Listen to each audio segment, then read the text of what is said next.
Maayong udto sa tanan.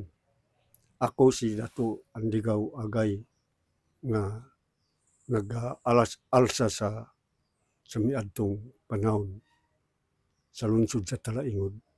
Mao na ang tanan tribo mao nang gi-organize nako nga para nga mag-isa ang tribo. Mao na karon nga antud nga nakaabot na ang 56 diya na maayo ang pagpamuyo namo kay naanay na sulod nga 56 nga maayo nag-organize sa tribo. Mao na ang kami dakong pasalamatan ako ang 56. Kana lang. Sa ngayon, simula nung nag-alsa si Dato, simula sa maliit hanggang nabuo niya yung organisasyon sa Bagane, nga tao na hindi pwedeng makatira to sa amin at papasok.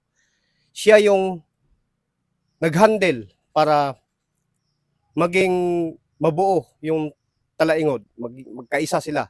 Tapos sa 56 naman, nagpapasalamat kami kasi dahil doon sa tulong din ng 56, sila rin yung nagbigay ng kahit anong project para lang sa mga tao na magbalik sa gobyerno.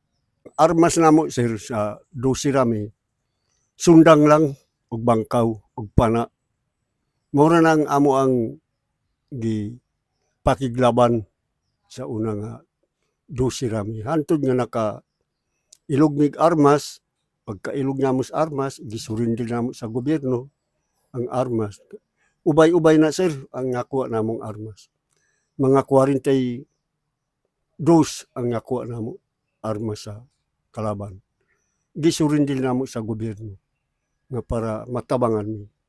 Mao na ang antod nga nakaabot ang 56 na ubay-ubay pud ang nagapasurindil namo nga mga MP sa 56. Kana lang. Sa ngayon, sa sinabi ni Dato, masaya naman sila, kami lahat dito sa Talaingod. Dahil doon sa simula na pag-alsa hanggang sa makakuha ng barel, ang gamit namin itak lang, tsaka palasok at tsaka pana. Yun lang ang gamit namin. Hanggang sa nakakuha kami ng barel, iniipon namin at binalik namin sa 56 hanggang sa natulungan kami, binigay nila kung ano yung pangangailangan namin. Lahat na gusto na ibigay nila, naibigay nila sa amin. Kaya naging masaya ang taga Talaingod dahil doon sa tulong nila na ginawa na binigay sa amin.